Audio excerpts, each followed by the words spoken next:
On August 15th, 2023, San Diego police arrested this woman on an outstanding warrant.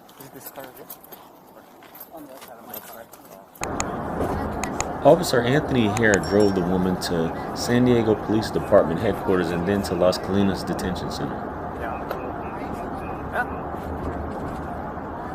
Officer Hare reminded the woman that she had a boyfriend. Oh, you're not? The conversation becomes more direct. I can't hear you now.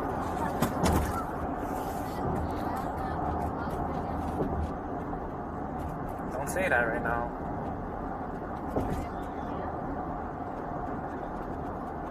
No, I said don't say that right now because everything's being recorded right now. Only a few blocks from Las Colinas, Officer Hare asked the woman what she is doing.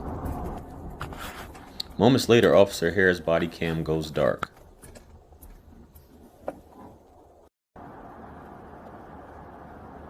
The cruiser's GPS tracker shows Officer Hare slow down and turn down a residential street, eventually coming to a stop.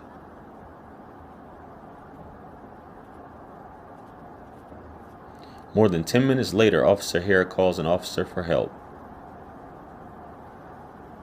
Officer Hare later said he was locked in the back seat with the woman. He and the woman stayed there for over an hour until help arrived. At 2:37 a.m., another officer arrived at the scene.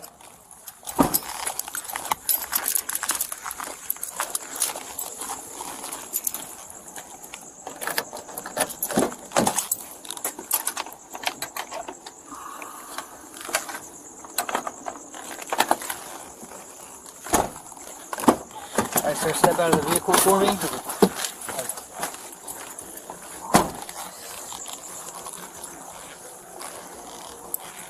114 yellow. We're code 4. Everything just went wrong. Okay, hold on. Let me turn my camera off. She's code 4? She's code 4. Okay. Yeah, let me turn this off real quick. The detainee denied anything happened in the back seat. He says he was just checking on her. However, San Diego police found traces of semen on Hare's belt. My next guest says this kind of thing is not that uncommon. Definitely not uncommon, guys. And for those of you who don't know, that was former San Diego police officer Anthony Hare. Now, this is some nasty work here, what this guy did. This is embarrassing, just humiliating the police force. And this has been going on, like they said, it's been going on for quite some time. We've heard reports of things like these over the years since there was ever a police force of cops taking advantage of the situation, taking advantage of women, taking advantage of women who walk the streets or women trying to get out of tickets and just out of trouble. And in this case, he was supposed to take her to the detention center for a warrant that she had, a car theft bench warrant. And that was his job, to take her from point A to point B. But she started talking. He saw that she might have been double cheeked up. And she started talking that whatnot. And he was like, hey, stop talking. Oh, don't say that. Don't say that. And as a man, and obviously he probably did this before, you're going to throw your career away, so to speak, for lack of a better term, just for some buns. Now, in this case, what he did, obviously, he was under investigation because of the situation, because it was weird. This was an actual supervisor that responded to the call, because I guess he called a buddy of his to come get him out once he realized that he was locked in. And I'm assuming this buddy didn't show up. They called the supervisor. Supervisor shows up. Step out of the car, please. He hops out of the car super quick. And bro, you got to know that you're done for. And you got to know that you're done for at this point. The dude was recording. He stopped recording, basically lied and saying all these different things right here. But we got some footage coming up, guys, of what actually happened, because they wanted him to show them how he actually locked himself in and what actually occurred in this entire situation. Because what ended up happening throughout this investigation is that he actually resigned before they could fire him before the second interview. They had already conducted the first interview, which was the one that you guys are going to see right here. So by the time the second one came around, he was just like, yeah, I'm not going to be able to do this. And this footage is just now being released a year later. This happened August 13th. Now here we are almost in June. So let's get into the clip. Let's go. Okay, it's 15:43 hours at Northern Division. Okay, you mind just showing us? How you do it? So then I was like this, and then you want me to see how she was laying down, or? How you ended up inside? So like, yeah, so she was laying down, her face was over there, and then I was just like kind of right here. I was like, hey, well, at first I was like, hey, wake up. I was like, hey, you okay? Blah blah blah. She like, so her head was facing towards that way, and then so then this is when I was shaking her, and then this is when I went in. But then I don't know if I had my hand like this, and then something like that happened, and I kicked it with my foot like that, and then I was in, and then I was waking her up like this. I was like this, waking her up. While I was waking her up, I heard a door click behind me. Okay. Yeah. And then, so yeah, I was like this. And then when I found out the door was clicked behind me, I positioned myself like this. And I already knew that there was no door handle, but I was just like frantic. I was like, I can't get out of here. Okay. And then that's when she was able to sit up here. And then I told her, you stay there, blah blah blah. And then I was just like hunkered down like this on my side. So let me go to the other side, then you climb back in. Yeah.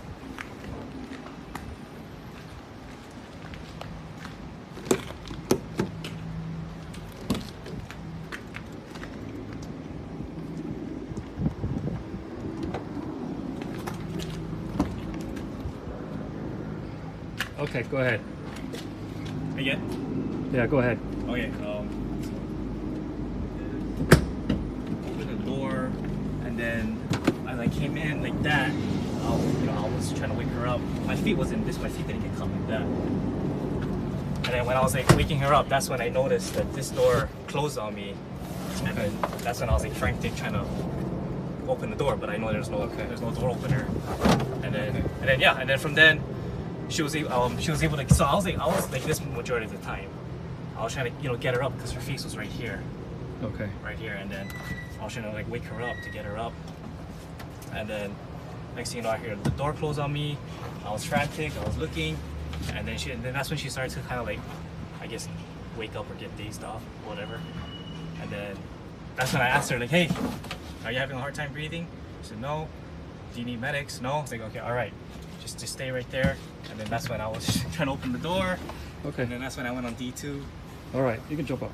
Let's jump up. Do you mind?